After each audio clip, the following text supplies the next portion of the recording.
Hay que dejar pasar, ministro, buenos días, ese 9 de noviembre, como planteaba entre las posibilidades Natibel. Hay que dejar pasar el 9N sin más. Bueno, el 9 de noviembre va a pasar en cualquier caso. Lo que hay que hacer es, como se ha dicho aquí, con gran acierto, es tomar las medidas a las que el Gobierno está obligado por su condición de salvaguardia de la legalidad, junto con los poderes, con el Poder Judicial. Y yo creo que eso es lo que el Gobierno va a hacer y que es lo que ha hecho. Pero sabe que se lo están poniendo difícil.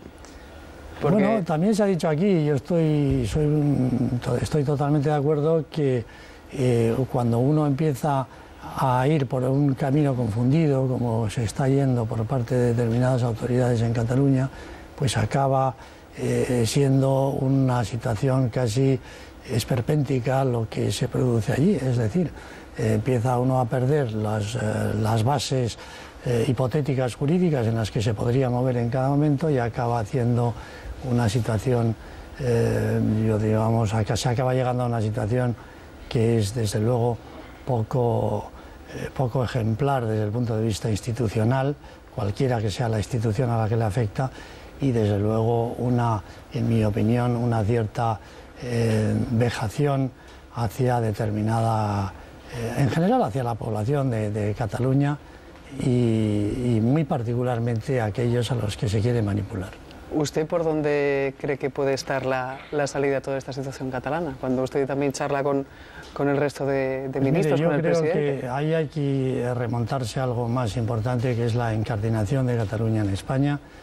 Yo creo que esa es la parte fundamental, lo ha sido siempre, y hay un enorme camino recorrido juntos y tiene que haber un futuro para los españoles en general, los catalanes dentro de España, y yo creo y estoy seguro que eso es así, porque si uno analiza la historia, los máximos niveles de bienestar, de proyección interior y exterior de los catalanes han sido siempre cuando ha habido una unión con el resto de los españoles.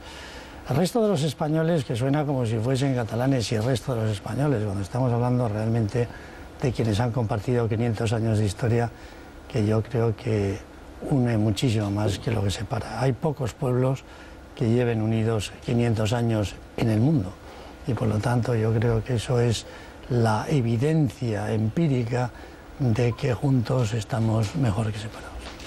Bueno, voy directamente ya a su departamento, señor Morenés. Hace tan solo unos días, estaba recordando ahora, intentaba ligar el asunto catalán, ese cara a cara en el debate de presupuestos entre Montoro, Alfred Bosch, a vueltas del presupuesto de defensa, diciendo de cómo es posible recortar en gasto social mientras se gastan cientos de millones en helicópteros de ataque. Era uno de los argumentos. ¿A usted ese argumento cree que cala en buena parte de la sociedad? Todos los respetos a todas las sensibilidades políticas del Parlamento, creo que el señor Bosch pues utiliza la defensa para hacer un discurso que nada tiene que ver con la defensa.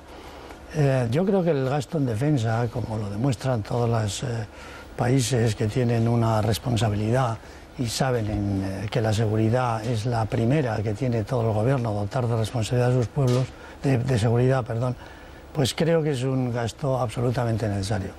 Una vez fui criticado cuando dije que el gasto en defensa, en un concepto amplio, era un gasto también social, es decir, de alguna manera cuidaba a la seguridad como elemento, a la seguridad física como elemento fundamental del bienestar social, ¿no? Y es exactamente así, o sea, no hay ninguna duda en ningún país de nuestro entorno civilizado en que el gasto de defensa es necesario para mantener la estabilidad que a su vez genera unas posibilidades de que la sociedad prospere armónicamente. Porque si no hay seguridad, no hay digamos, estabilidad. Y si no hay estabilidad, no hay posibilidades de que el Estado desarrolle otro tipo de políticas. Lo estamos viendo en países que no la tienen, que no tienen seguridad. Yo vengo ahora de estar en África, en Mali, fundamentalmente en Mali, pero he visitado también la República Centroafricana. Hay una inseguridad endémica en los países en algunos países africanos, y esa inseguridad hace que esos países no tengan en estos momentos ningún futuro, ni hayan tenido en su historia, cuando ha habido esa inseguridad, ninguna posibilidad de salir de las situaciones terribles que están viviendo, ¿no? Tanto desde el punto de vista físico como desde el punto de vista de su futuro económico y social. ¿Es cierta esa cifra que publica hoy la prensa de esa inversión de los 10.000 millones en armamento en la próxima década, ministro? Es cierto que vamos a iniciar programas importantes en el ámbito de la defensa, y es cierto que una vez que se hayan desarrollado las fases iniciales, o sea, es decir, los impactos en los presupuestos iniciales, pues vamos a abordar nuevos programas en defensa. Yo quiero decir aquí una cosa muy clara. Primero, lo que he dicho antes de la seguridad como prius desde el punto de vista de las políticas que tienen que desarrollar los gobiernos, la garantía de la seguridad de los pueblos a los que administran. Segundo,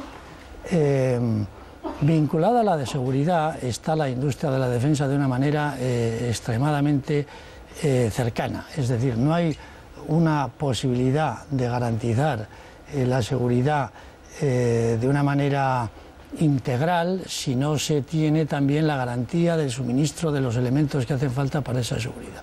Básicamente... ¿Me lo puede traducir?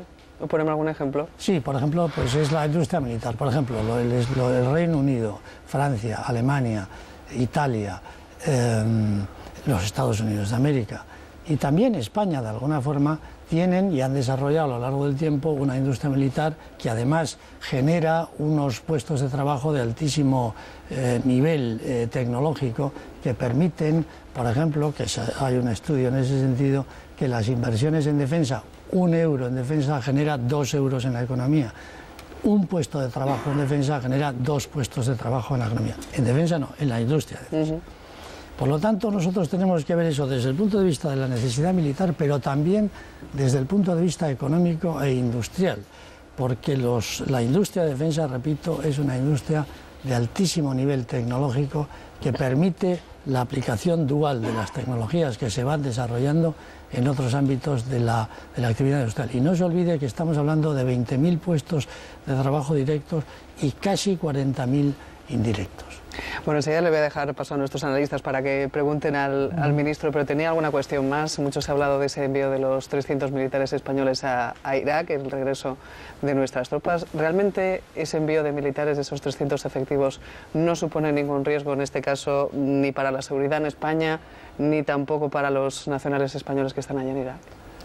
Mire, yo creo que lo que no se puede hacer en la vida es no mirar a los problemas. España tiene que mirar de frente a los problemas que hay en el mundo. España tiene una obligación, una responsabilidad en la estabilidad en el mundo, quiere tenerla, no solamente debe, sino quiere tenerla, y eso lo que hace es que nuestra credibilidad en el concierto general de las naciones aumente de una manera exponencial. Nosotros hemos vivido 5 años, los últimos 5 años, con una pérdida de nuestra credibilidad exterior extraordinaria por la situación interior. Uno de los elementos que ha mantenido esa credibilidad ha sido precisamente las operaciones en el exterior que hemos hecho y que hemos seguido haciendo a pesar de las dificultades económicas que estábamos pasando. Dicho esto, además, nuestra presencia en el exterior es, ya digo, es obligada y tiene una serie de matices. En estos momentos estamos en Afganistán, en el Líbano, en Somalia, en Mali, en la República Centroafricana, y queremos dar un paso también en algo que nos afecta a todos globalmente, a todas las naciones, digamos, civilizadas, que es la amenaza del Estado Islámico, del terrorismo yihadista, que además es expansivo y que podría acabar mucho más cerca, organizadamente, mucho más cerca de lo que está ahora. Por lo tanto, en este asunto tenemos que aportar nuestra cuota parte de responsabilidad, y eso es lo que vamos a hacer. Y vamos a hacerlo en algo que entendemos y sabemos muy bien hacer, que es adiestrar a las Fuerzas Armadas de esos países, porque es muy importante que hoy en día entiendan los países a los que ayudamos que la responsabilidad en la estabilidad y en la seguridad de sus países es de ellos, no solamente nuestra. Y eso es lo que vamos a hacer. ¿A usted le preocupa además ese semillero creado en Ceuta y Melilla del yihadismo?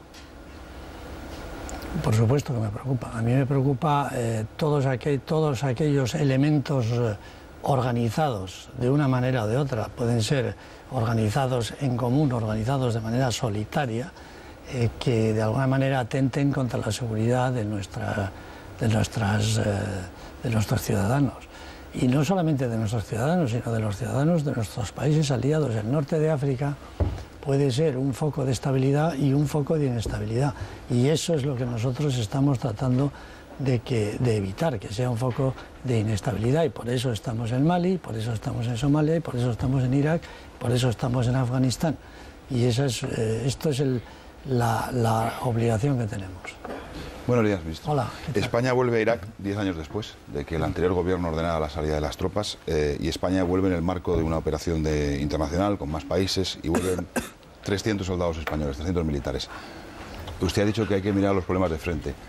¿Fue un error marcharse de Irak a la vista de lo que está pasando y a la vista de las decisiones que los gobiernos, incluido el español, tienen que tomar ahora? ¿Fue un error dar la vuelta y no mirar al problema después de haber entrado allí? Bueno, yo creo que ahí hubo un proceso histórico, ¿no? Yo creo que lo que ha demostrado la situación de Irak con la última salida de las tropas de los Estados Unidos de Irak ha sido que las tareas que se empiezan hay que terminarlas. Eso es lo más importante. Y en ese sentido, la vuelta a Irak es la vuelta a tratar de organizar un Estado que estaba realmente disuelto, como es el Estado iraquí. Lo que se trata ahora es de que esa condición de Estado pueda recuperarse a base de dos asuntos. Uno, primero, que haya un gobierno legítimamente constituido e integrador de todas las sensibilidades políticas y religiosas que hay en Irak, y dos, que ese gobierno, ese Estado, con su instrumento de gobierno, tenga los elementos de poder gestionar, ya digo, la primera parte, la más importante, la seguridad de los ciudadanos. Y mientras eso no sea así, pero ni en Irak ni en la República Centroafricana, pues no podremos decir que la tarea está concluida, y ahí estamos nosotros tratando de que el Irak tenga Estado. Para que las naciones puedan subsistir necesitan un Estado, y en estos momentos es un Estado absolutamente debilitado, como todos ustedes saben. Luego, todos los que fueron se marcharon a sabiendas de que dejaban un Estado fallido. Eso no se lo puedo decir. Yo creo que la salida de las fuerzas occidentales de Irak, la última salida sobre todo, lo que supuso y puso en evidencia fue exactamente lo que usted está diciendo, la inexistencia de un Estado y sobre todo la inexistencia de un gobierno integrador.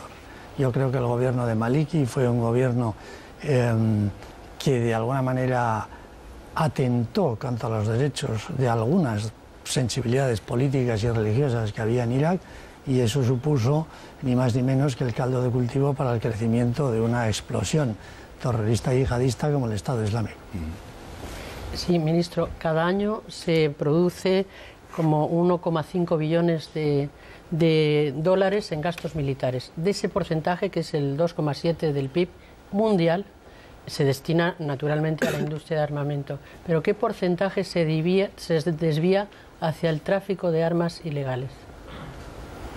Más o menos. Pues como es ilegal, es una pregunta que afortunadamente desconozco la respuesta. Bueno, pero, por ejemplo, le pongo un ejemplo. No le puedo decir, hombre, nosotros, yo le puedo hablar del ejemplo español. Nosotros tenemos un organismo que analiza perfectamente cuáles son las exportaciones que se hacen de armamento y material a los países, que es la Hindú, que está en el Ministerio de Economía y Comercio, y a través de ahí y con la participación de varios ministerios, y en ese estudio de las peticiones de exportación que hacen nuestras empresas, lo que analizamos precisamente es que los conductos y los recipiendarios de todas estas armamento y material, pues son gente que tiene la garantía suficiente de no emplear eso en el tráfico ilegal de armas, y mucho menos contra sus propias poblaciones. Creo que todo el mundo hace lo mismo. Ahora, si existe, y existe, de hecho, todo el sur de Libia era un importantísimo almacén de armas del señor Gaddafi. Cuando cae el régimen de Gaddafi, pues ahí se produce un tráfico que afecta a muchas áreas del mundo ilegal de armas, que a veces podemos evitar, y de hecho lo estamos evitando en algunas ocasiones en la zona del Sahel, pero que otras veces llegan precisamente a los ámbitos que estamos hablando del terrorismo internacional, del narcotráfico, por cierto, también, y de cualquier otra actividad irregular que, por cierto, también están todas unidas, aunque no participan de los mismos ideales, sí participan de las mismas metodologías, entre ellas, por ejemplo, el tráfico de armas. Si me permite, le pongo un ejemplo. España vende armas a Arabia Saudí, ¿no? Sí. Arabia Saudí se sospecha, se supone, casi es cierto, que suministra armas a las guerrillas islamistas. Entonces, esa parte de las armas se derivan. Hay muchos tratados internacionales en la Unión Europea, hay códigos de conducta. Evidentemente, supongo que los estados tratan de controlarlo, pero el drama es que hay una parte importante que suministra armas. Pues, por ejemplo, a Gaddafi se le vendieron armas por parte del Estado español. O sea, que ¿cómo se puede controlar eso de una manera más rotunda? Por ejemplo, lo de Arabia Saudí. Vamos a ver, yo lo de Arabia Saudí lo manifiesta usted con una sospecha. En fin, yo no puedo certificar esa sospecha que tiene usted. Nosotros consideramos que Arabia Saudí es un país, primero, que recibe armas no solamente de España, sino de todos los países occidentales. Segundo, es un país que ha firmado la Carta de las Naciones Unidas. Es un país que está desarrollando y avanzando en una serie de políticas, y nosotros lo que no podemos hacer es, por una sospecha que usted manifiesta y que desde luego en mi humilde conocimiento no está demostrada, decir que Arabia Saudí está cometiendo como nación un delito como es el tráfico ilegal de armas. Yo creo que eso, en fin, es la primera vez que oigo que Arabia Saudí está dotando de armas a elementos yihadistas. Bueno, no soy yo, son informes de organizaciones no gubernamentales, y bueno, ya, pero yo en cualquier caso que sí. Digo lo que realmente es. Pues Antonio. Volvamos a Irak, señor ministro. Antes de tomar la decisión de enviar a estos 300 instructores, ¿ustedes esto lo hablaron, lo comentaron, lo negociaron, lo pactaron con el principal partido de la oposición, con el PSOE? Bueno, cuando hemos ido a Irak, el gobierno toma la decisión de pedir autorización al Parlamento para mandar 300 instructores a Irak, ¿no? Eso ha sido aprobado por el 90% de la Cámara. El 90% de la sensibilidad política española ha aprobado la operación de Irak, incluido evidentemente el Partido Socialista. Y yo creo que eso lo que denota es, como pude y tuve la ocasión de oír en el Congreso, la responsabilidad compartida que existe ante una amenaza que se entiende, una amenaza a España, pero dentro también de España a los valores que representa España hoy en día, la libertad, el Estado de Derecho, la democracia, la solidaridad, el compromiso entre los pueblos por la paz. Eso es lo que se representa y eso es lo que se va a defender. Y en ese sentido me es muy grato saber, como pude comprobar en el Congreso, que el 90% de las sensibilidades políticas de España están de acuerdo en que esos son los valores, los principios y los intereses que hay que defender. Hay otro asunto, ministro, que también preocupa especialmente estas semanas, que es el ébola. Los soldados españoles están, como usted ha dicho hace un momento, en varios países africanos, desarrollando una labor muy encomiable, además muy reconocida internacionalmente, pero también hay personas, empezando por los propios familiares de los allí destinados, que se preguntan si están protegidos lo suficientemente los soldados españoles, si están los protocolos perfectamente actualizados y son conscientes y se están poniendo los medios para precisamente combatir o en cualquier caso no dejarse contagiar, claro, por esta amenaza que es.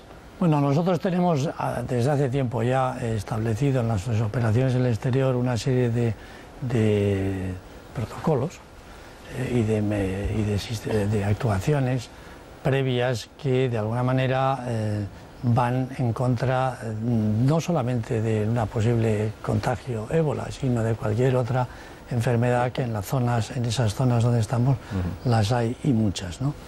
Entonces yo creo que nuestros militares, y hay alguna evidencia que comentaré, siguen muy a rajatabla todas las medidas que nosotros ponemos a su disposición, tanto desde el punto de vista de su autorresponsabilidad como aquellas que puedan ser las prevenciones colectivas e incluso las reactivas en el caso de que haga falta. En ese sentido, debo de decir que cuando hicimos los traslados de los misioneros que trajimos de Sierra Leona y de Liberia a España, durante procesos largos en aviones, pues ese seguimiento estricto de todos los protocolos que se aplican en ese tipo de operación dio como resultado que no ha habido absolutamente ningún problema en las personas que colaboraron, militares que colaboraron en esos procesos. En los terrenos donde estamos, pues evidentemente primero hay que estar, porque no podemos, esto es como el terrorismo yihadista, al ébola hay que mirarle de frente. No podemos no estar luchando contra el ébola. Habrá que luchar contra el ébola por pura responsabilidad colectiva, solidaria, pero también nacional, ¿no? Y habrá que luchar poniendo todos los medios, que es lo que vamos a hacer. Yo creo que España tiene que mirar a ese problema de frente y tiene que saber que mirándolo de frente lo puede vencer y dándole la espalda, no. En esta crisis del ébola se ha dicho que no estábamos preparados. Resulta que sí. Resulta que había una parte del Estado que sí estaba preparada, que son los militares. Es verdad que el Ministerio de Defensa se ofreció además del traslado, a cuidar a los 2 misioneros católicos, es decir, que hubieran sido los médicos militares, tanto de Gómez Ulla, incluso se ha dicho que un hospital de campaña en Torrejón, es decir, que ustedes estaban preparados para eso, es decir, se ofreció el Ministerio de Defensa hacerse cargo de los 2 misioneros debido a la experiencia que tiene el ejército en misiones en el extranjero y los protocolos de los que usted nos está hablando. No, vamos a ver, nosotros cuando se desató el problema del misionero Pajares y el misionero García Viejo, lo que se nos pidió por parte del Estado, esto es una acción del gobierno integral, fue el traslado, no se nos pidió en ningún momento que nos hiciéramos cargo. Y debo de decir también que desde el punto de vista de hacernos cargo hospitalariamente de estas 2 personas, nosotros hospitalariamente no teníamos la capacidad de poderlo hacer, y así se decidió por quien es responsable de los temas sanitarios exteriores, que eso fuera el Carlos III. Y quiero decir que habrá ocurrido lo que ocurrió, pero quiero decir también que cuando me dijeron es que los médicos militares están más preparados que esto que los médicos civiles, de ninguna manera. Yo creo que nuestros médicos civiles son extraordinarios, nuestros médicos militares tienen una experiencia de algún tipo de enfermedad en las zonas donde estamos, pero la prueba es que Teresa Romero, afortunadamente, la auxiliar de enfermería, ha salido adelante, y eso se debe a quienes la han cuidado. Ministro, agradecemos que haya estado esta mañana aquí con nosotros desayunando en la 1 de Televisión Española, Televisión Pública. Muchísimas gracias por acompañarnos esta mañana. Muchas gracias.